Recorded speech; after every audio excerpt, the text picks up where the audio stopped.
Assalamualaikum warahmatullahi wabarakatuh. Selamat siang, mohon izin yang terhormat Ibu Putri Amelia, dosen teori pengendalian kualitas, dan yang saya hormati rekan-rekan satu kelompok.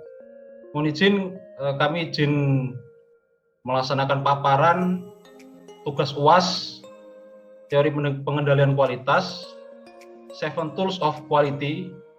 Tema yang kami ambil hari ini adalah Dinas Penyelamatan Bawah Air Kormal 2 atau mungkin yang dikenal sebagai penyelam TNI Angkatan Laut dengan anggota kelompok. Yang pertama Kapten Laut Pelaut William Alexandra, kami sendiri Kapten Laut Elektronika Elvan Wardana, dan Letukal Ardi Gustiarto. Dalam 7 Tools of Quality ini kami akan membahas mengenai 7 atau 7 tools, yaitu yang pertama check sheet, fishbone, flowchart, Pareto diagram, scatter diagram, histogram, dan control chart. Lanjut pada 7 tools yang pertama, kami membahas masalah check sheet. Di sini kami mengangkat mengenai check sheet prosedur pre-dive, deep dive surface supply breathing apparatus, atau bahasa mudahnya adalah persiapan dari penyelaman dalam menggunakan surface supply breathing apparatus atau SSBA. Sebagai informasi, SSBA ini adalah sistem penyelaman yang udaranya disuplai dari permukaan. Checklist yang kami buat adalah sebagai berikut. Dalam checklist ini ada berisi supervisor, kemudian divernya siapa atau penyelamnya siapa, operator, today's dive number atau hari ini penyelaman keberapa, date, tanggalnya, dive location, lokasi penyelamannya, dan plan dive atau rencana penyelamannya akan mengerjakan apa. Di situ ada check sheet mengenai operator dan penyelam. Sebagai contoh, kita ambil contoh di Air Control and Depth Monitoring System atau di Indonesia dikenal sebagai modul komunikator. Ada electrical power, backup baterai, sampai pada pneumo umbilical. Lanjut sampai diver, di dalamnya ada dive helmet yang ada checklist mengenai glass atau kacanya, kaca di depannya, rubber seal, dan sebagainya. Analisa check sheet yang kami buat. Nah, pada beberapa situasi, mohon izin Bu, masalah yang terjadi ada pada electrical power, baik pada Air Control and Depth Monitoring System dan CCTV. Nah, electrical power ini seperti aliran listrik. Jadi terkadang kita menyelam tidak menggunakan kapal atau diving system, tapi menggunakan ponton atau ponton. Nah, di ponton itu sumber listrik dari diesel generator. Nah, khawatirnya diesel generator bisa trouble atau kehabisan bahan bakar, sehingga solusi yang kita gunakan adalah menggunakan backup baterai. Backup baterai di sini bisa aki, bisa baterai charging atau charger baterai. Lanjut pada 7 tools yang kedua mengenai fishbone. Kita angkat topik kecelakaan kerja penyelaman personil di Selam Air Kormal 2. Di sini ada 5 kecelakaan kerja atau bahaya penyelaman, yaitu penyakit dekompresi, kemudian keracunan, hipotermia, biota laut, dan barotrauma. Yang nomor 1 yaitu penyakit dekompresi. Dekompresi itu kondisi di mana darah itu banyak emboli udara atau gelembung-gelembung udara. Bisa diakibatkan karena kelebihan udara yang tidak dapat dikeluarkan melalui pernafasan. Biasanya udara tersebut adalah nitrogen. Kenapa bisa dekompresi? Yang pertama adalah melebihi total bottom time atau melebihi waktu maksimal penyelaman pada kedalaman tertentu. Kemudian decompression stop atau penyelam tersebut seharusnya amannya untuk membuang udara atau emboli udara harus berhenti di safety stop atau kita juga sebut stasiun dekompresi. Ada beberapa pemberhentian di kedalaman beberapa meter. Atau bisa juga kita timbul terlalu cepat. Kemudian penyebab berikutnya adalah dehidrasi dan kelelahan, serta melakukan penerbangan kurang dari 12 jam setelah menyelam, atau sebaliknya, melaksanakan penyelaman kurang dari 12 jam setelah melaksanakan penerbangan. Kecelakaan kedua adalah keracunan, yaitu keracunan oksigen dan nitrogen. Untuk keracunan oksigen sendiri, karena melebihi kedalaman maksimal. Jika menggunakan penyelaman dengan oksigen murni, itu batas maksimal hanya 10 meter. Nah, kita biasanya penyelam tidak sadar melebihi batas maksimal sehingga dapat menyebabkan keracunan oksigen. Lanjut pada hipotermia atau kedinginan atau kehilangan panas tubuh. Yang pertama karena peralatan yang tidak sesuai spesifikasi. Peralatan tersebut terutama wetsuit atau baju selam. Nah, biasanya kita jika menyelam di kedalaman di suhu air yang dingin, walaupun di Indonesia kita menggunakan wetsuit yang ketebalannya 5 mm. Jika kurang dari itu, dikhawatirkan akan terkena hipotermia. Nah, suhu air yang menyebabkan itu juga. Kemudian yang keempat adalah biota laut. Penyebabnya adalah terkena racun atau bisa dari hewan maupun tumbuhan laut, digigit hewan laut dan tergores karang. Haram hukumnya bagi penyelam kita memegang langsung walaupun kita menggunakan glove atau sarung tangan. Selanjutnya adalah bautrauma atau penyakit penyelaman lain. Bautrauma di sini ada pecah gendang telinga. Penyebabnya adalah terlambat atau mungkin tidak melakukan falsafah. Kemudian sinusitis. Nah, sinusitis ini apabila kita melaksanakan falsafah, gagal falsafah karena sinusitis bisa mimisan. Pneumotoraks ini yang berbahaya karena penyelam jika terkena pneumotoraks kemungkinan hidupnya akan kecil karena paru-parunya pecah atau parunya kita bilang paru-parunya bolong, kemudian muntah darah. Sebenarnya bukan darah tapi gelembung putih yang dimuntahkan. Kenapa? Karena menahan nafas saat timbul ke permukaan.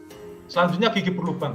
Gigi berlubang ini bisa menyebabkan linu pada gigi tersebut apabila melaksanakan penyelaman. Itu salah satu penyakit barotrauma. Nah, solusi pada fishbone tersebut yaitu kecelakaan penyebab kerja penyelaman personel di Selam Komando 2. Pada penyakit dikompresi, solusinya adalah tidak melebihi total bottom time. Kemudian kedua, berhenti di stasiun dikompresi sesuai waktunya.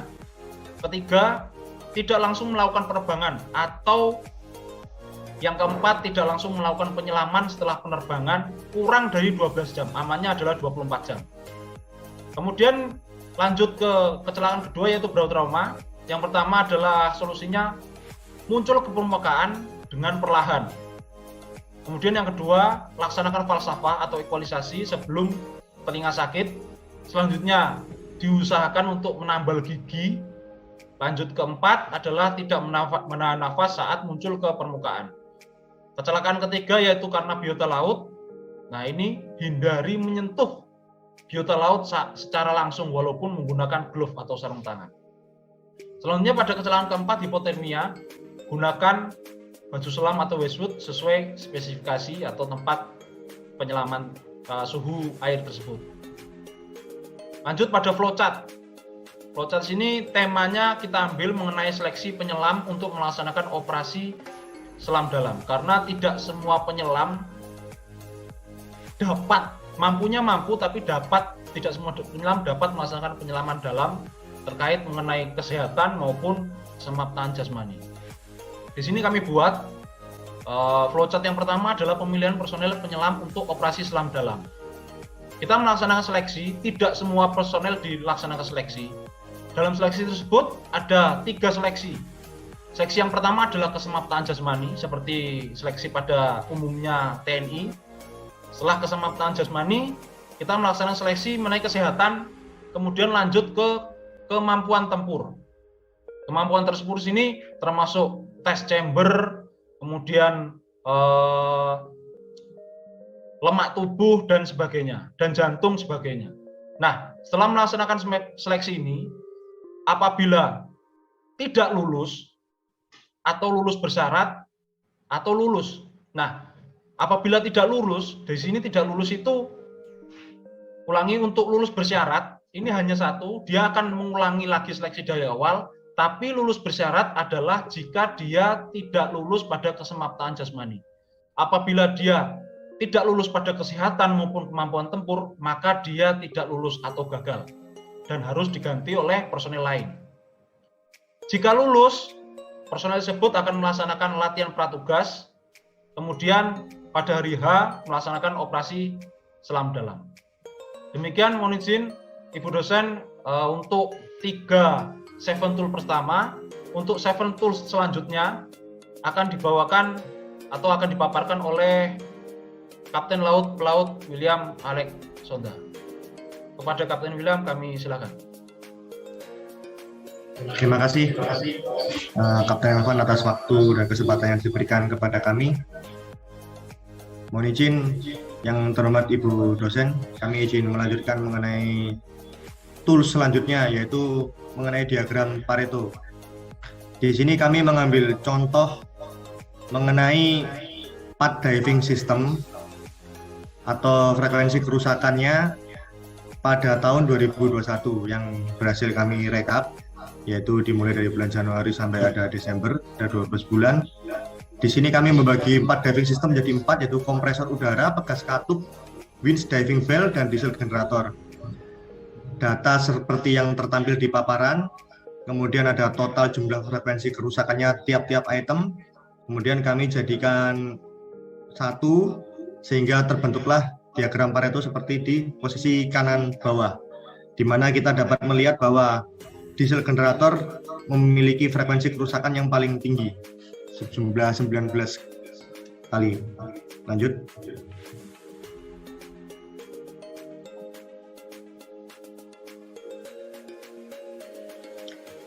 Selanjutnya, setelah kita menganalisa hasil dari Pareto diagram yang telah ditampilkan oleh data yang diolah, solusi yang dapat kami berikan yaitu pemeriksaan rutin sistem buangan pada DG, kemudian pemeriksaan rutin sistem bahan bakar pada diesel generator, dan pemeriksaan rutin sistem aki.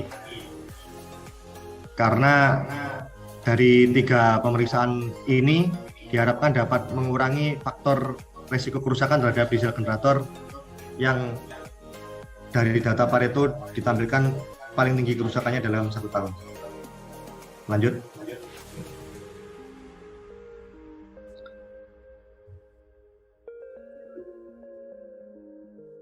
Selanjutnya tools yang berikutnya yaitu adalah scatter diagram, di mana scatter diagram ini adalah diagram yang membandingkan antara variabel X dan Y.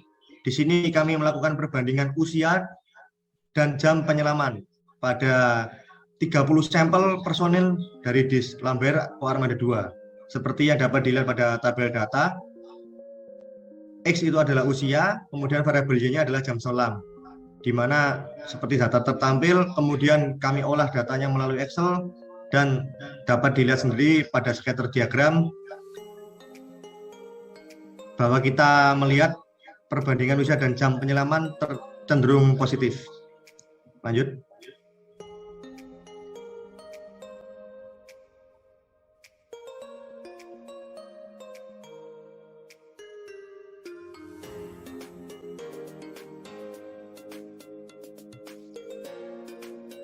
Hasil analisa melalui scatter diagram, kami memberikan solusi yaitu semakin tinggi usia atau X, maka semakin tinggi jam selam, yaitu variabel Y tadi, di mana menandakan adanya hubungan antara X dan Y, dan makin bertambahnya usia maka makin bertambahnya pula pengalaman, sehingga itu menyebabkan pola positif antara X dan Y yang dari diagram terlihat cenderung naik sebarannya. Demikian presentasi 2 tools dari 7 tools, yaitu Pareto dan scatter diagram. Selanjutnya tools berikutnya akan dijelaskan oleh Letu Kal Ardi Gustianto. Untuk waktu dan tempat kami persilakan. Siap, mohon izin, terima kasih Kapten William. Selanjutnya kami akan menjelaskan tentang histograf.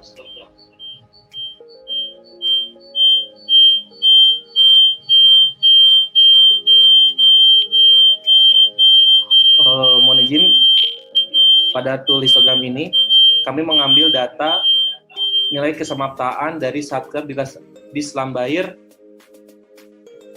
Di sini terdapat 30 sampel kami ambil dari dari nilai samaptanya, kami langsung dikeluarkan untuk samapta nilainya dan keterangannya. Untuk di sini ada 30 sampel. Dalam histogram ini, kami menganalisa apakah nilai samapta prajurit di Selambayar sudah dalam kategori baik atau baik sekali, dan seberapa banyak prajurit yang perlu melaksanakan pembinaan samapta. Next.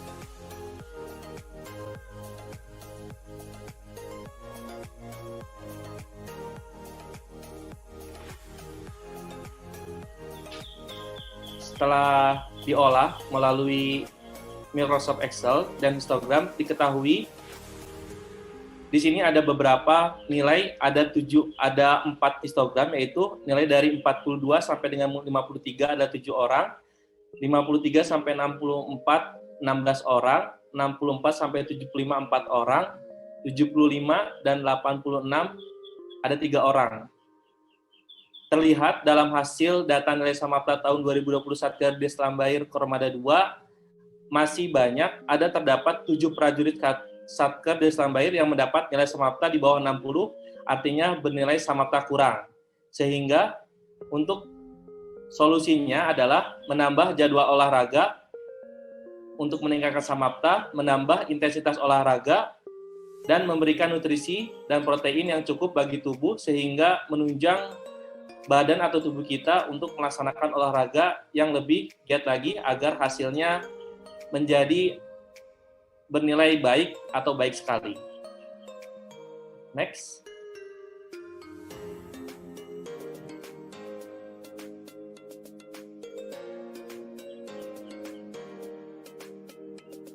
Selanjutnya, di sini pada tools control chart kami mengukur ketinggian dari data tinggi open hill pins. Di sini kami ambil 21 open hill pins dan ada 4 pejabat yang mengeceknya, yaitu A. Kasih Harpaslan, B. Kasih Harpaskus, C. Kabag Gudang, D. Kadiflam 4. Terdapat pertama kami mencari X-bar-nya. X-bar-nya yaitu nilai dari, kami singkat untuk open hill pins-nya menjadi OHAP 1. Dari nilai keempat itu digabungkan, ditambahkan, kemudian dibagi 4, hasilnya adalah berikut 59,89. Sehingga untuk jumlah semua X-bar-nya adalah 1.261,27 dan nilai rata-ratanya adalah 60,06.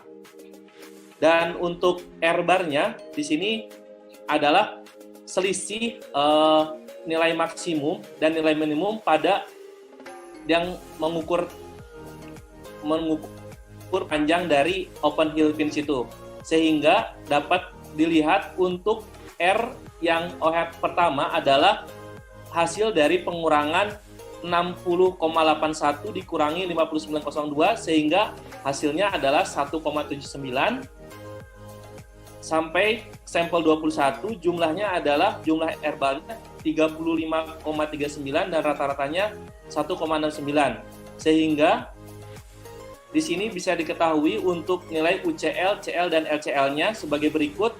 Dari batas pengendalian grafik X-bar, untuk mencari UCL adalah X-bar plus A2 R-bar. Apabila centerline, X-bar kali bar. Untuk LCL, S X-bar bar dikurangi A2 bar-bar. Sehingga UCL mendapatkan nilai 60,54, untuk centerline-nya 60,06, dan LCL 59,57. Untuk grafik R-bar, untuk UCL dengan nilai 4,076, centerline 2,6, LCL-nya 1,13. Di sini kami dalam mengukur tinggi open hill pin menggunakan meteran dan dilakukan oleh 4 penjabat di Selambayar. Dan hasil pengukuran sangat beragam, perlu dilaksanakan evaluasi. Next.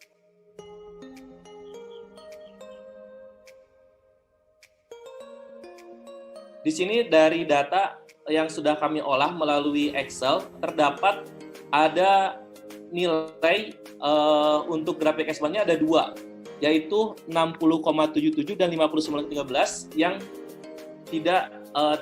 tidak standar dalam sampel open hill fins-nya. Bisa dilihat dari grafik X-bar-nya. Untuk terdapat dua OHP yang tidak standar, artinya mencapai 95% dari sampel. Dan untuk R-bar-nya ada 4, yaitu 0,86, 0,79, 0,2, 2, dan 18,7. Dari grafik R-bar menunjukkan terdapat hanya 4 pengukuran yang berada di luar batas atas maupun bawah, artinya hanya 32% dari sampel. Untuk solusinya, yaitu adalah memberikan koreksi kepada bagian pengadaan open hill fins-nya, kemudian membeli OHP di pabrik luar, maksudnya adalah kepada vendor yang berada di luar yang memang mempunyai kualifikasi sesuai dengan yang digunakan di selam air. Dan yang ketiga, solusinya adalah penggantian merek open hill fins-nya. Demikian, mohon izin penjelasan dari kami.